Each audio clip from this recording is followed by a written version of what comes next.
Paano nyo nga ba malalaman na meron na kayong sakit na GERD? Mga kaibigan, yan ang kalimitang tanong sa akin ng mga followers ko. Kung yung bagang nararanasan nila at nararamdaman nila ay may sakit na silang GERD. May ilang mga senyales na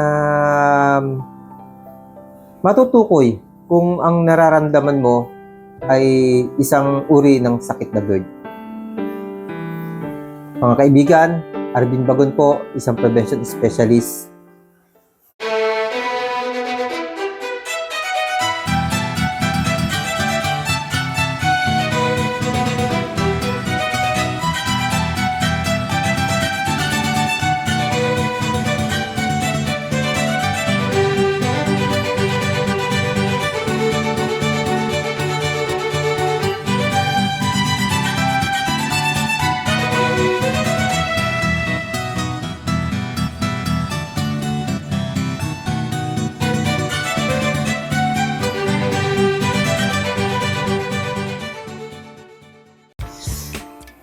Mga kaibigan,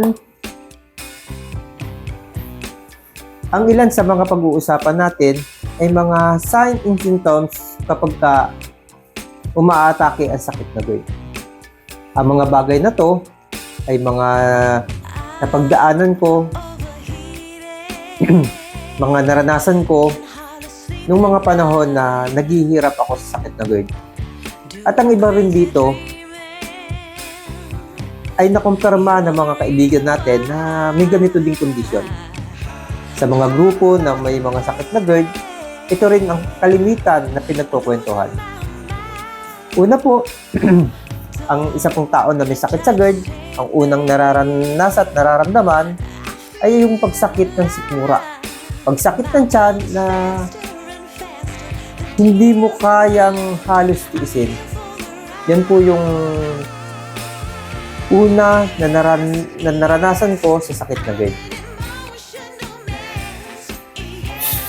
Bago po natin pag-usapan at ipagpatuloy ang kwentuhan tungkol sa mga karanasan sa signs and symptoms ng GERD, maaari pong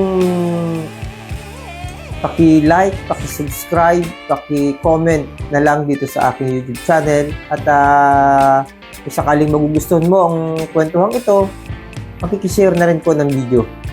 Pwede nyo rin pong balikan yung mga maraming mga vlog na nagawa ko na ayon sa iba't ibang uri ng sakit, lalong-lalo na sa GERD, anxiety at saka depression. Yan mga kaibigan. Gusto ko din pong magpaalaala. Hindi po porke yung pag-uusapan natin dito ng mga senyales, sintomas ng GERD ay nararanasan mo ay 100% na meron ka na ring GERD. Kasi kalimitan po sa mga signs and symptoms ng mga sakit ay halos pare-parehas. Posible po na ang acidity, ang pag-acid reflux na nararanasan nyo at ibang kondisyon tulad ng anxiety o ultimo ang sakit na GERD ay yun yung major problem ng inyong katawan. Baka po nagre-react lang po, nagkakaroon ka lang kayo ng acid reflux dahil meron ka pang ibang karamdaman o pangunahing karamdaman, yung tinatawag nating major problem. Kaya kung may nararanasan po kayo mga problema sa kalusugan nyo, mas mabuti pa rin po ang magpa-check up at ang doktor nyo ang magsasabi kung ano yung kondisyon nyo. Balik po tayo sa ating talakayan, sa ating kwentuhan ayon sa mga naranasan ko at nalalaman ko tungkol sa sakit na GERD. Yun nga, sabi ko, yung sakit ng tiyan, pangunahin po yan na problema. Kasi ang GERD po ay isa pong problema sa digestive system sa ating pong tiyan. Although hindi naman digestive system ay tiyan lang, marami po ang parte ng digestive system tulad po ng atay, ano po, ng liver natin, part po siya ng digestive system. Yung bile natin, yung tinatawag nating apdo, part pa rin po siya ng digestive system. Ano, malaki po, malawak po ang digestive system. Kaya nga po pagka nagkaroon kayo ng sakit sa atay, nagkakaroon po kayo ng problema sa acidity. Kapag nagkaroon kayo ng problema sa apdo, yun din po. Nagkakaroon din po kayo ng problema sa acidity. Kaya po gusto kong ipaliwanag ng mabuti ang mga bagay na ito. Ang isa pong na senyales ng may sakit na GERD kapag kumakalaman sa tumura mo, humahapde, nagkakaroon ito, nagdudulot ito ng pagkahilo. Ang sakit din pong GERD ay kadalasan nagkakaroon tayo ng problema sa acidity, acid reflux, o kaya ay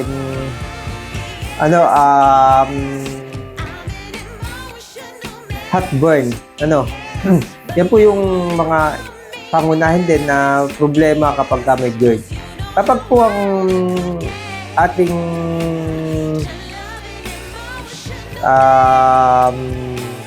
acid reflux ay hindi na makontrol ng ating katawan, kasi sabi ko nga sa mga vlog na ginagawa ko, ang ating pong katawan ay may kakayahan po na maggamot, lumaban sa iba't ibang uri ng sakit. Ano po?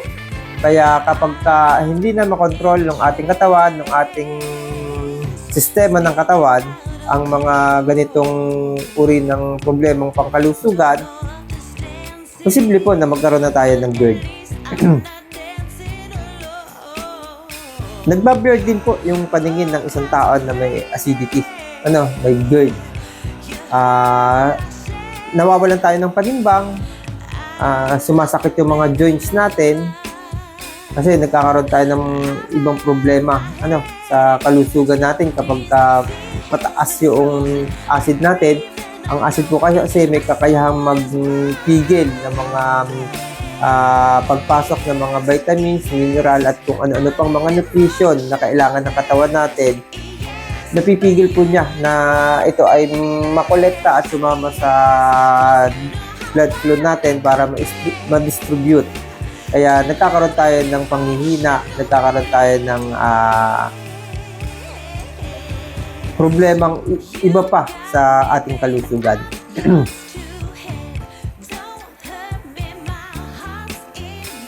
Kalimitan po kapag may ganitong uri ng sakit, kinakapitan na rin po tayo ng anxiety.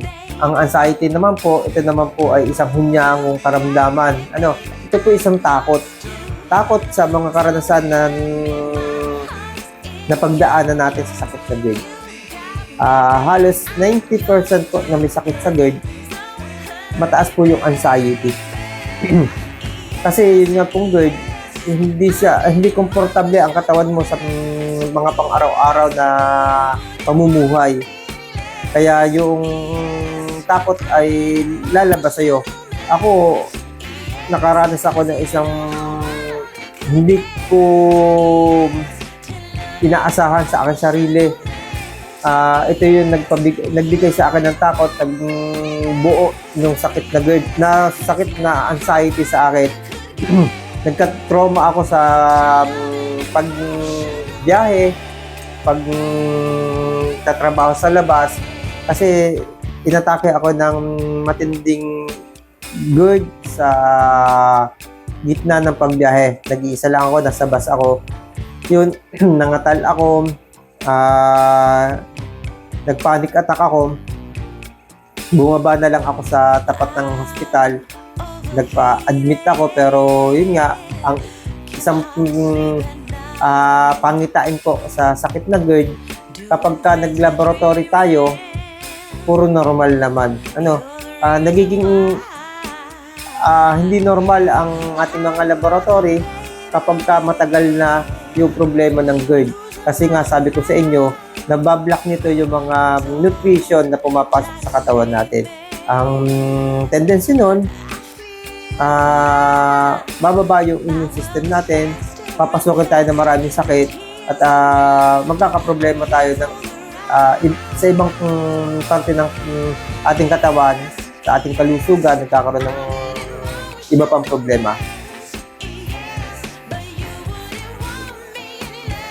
Kapag kumakain tayo mga kaibigan, kapag may sakit na GERD, ilang subo pa lang, busog ka na. Pero ang bilis nating magutom, magkumalab ang sikmura. Ang isa pang kadalasang problema o senyales na may GERD ng isang tao, kapag nag-heartburn, ito ay pangkaraniwan na nararanasan natin na napapagdamalang sakit sa puso. At may mga karanasan din tayo na kapag umaatake ang GERD, umaakyat. Ito, ginawa ko ito ng vlog nung nakaraan. Umaakyat sa ulo. Sobrang sakit ng ulo. May kasamang hilo, kumakapal yung mukha mo, kumakapal yung batok mo, na ang pakiramdam para kang high blood. Pero kapag nag-BP, normal naman. Masakit ang dibdib dahil ang ating pong acid ay nakakaabot po hanggang sa esophagus. Kapag po nasa esophagus ang ating acid, lahat po ng dinaanan nito mainit. Damay na rin po yung tapat ng puso natin.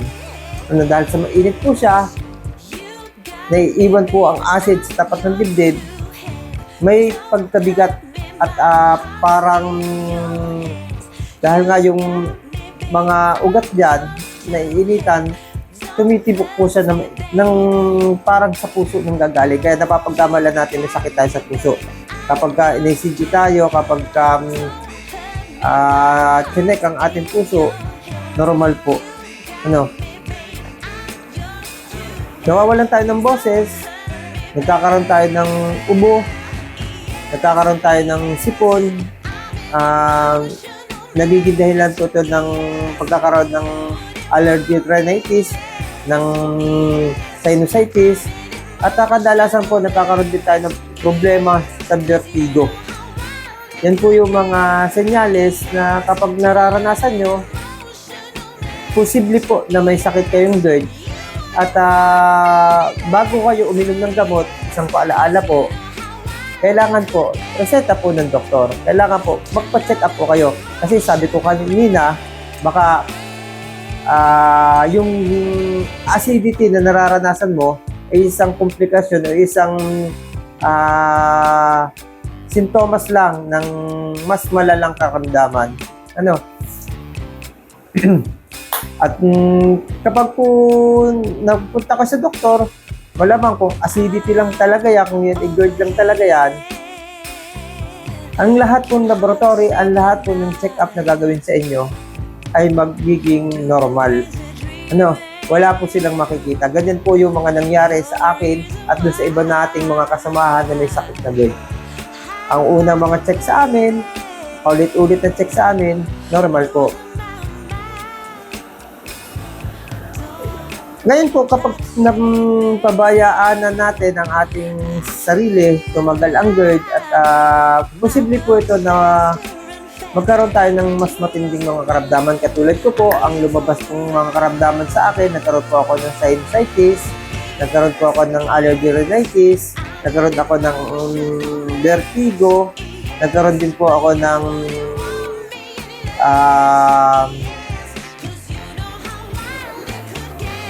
anxiety. Nagkaroon din po ako ng depression. At ang pinaka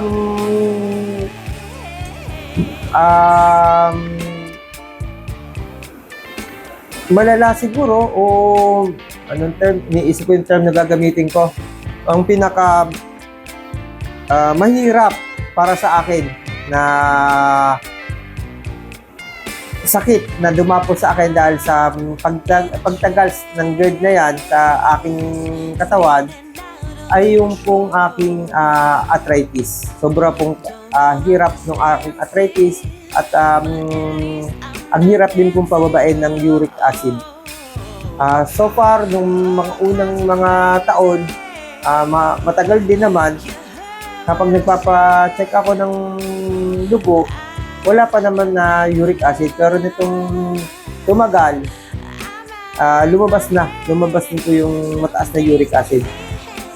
At dyan po ako pinahihirapan. Kaya nga po gumagawa ako ng mga vlog. Ilinalapit ko na po sa mga kaibigan natin na kung ano yung mga nararanasan, kung ano yung posible na maging komplikasyon sa sakit na GERD.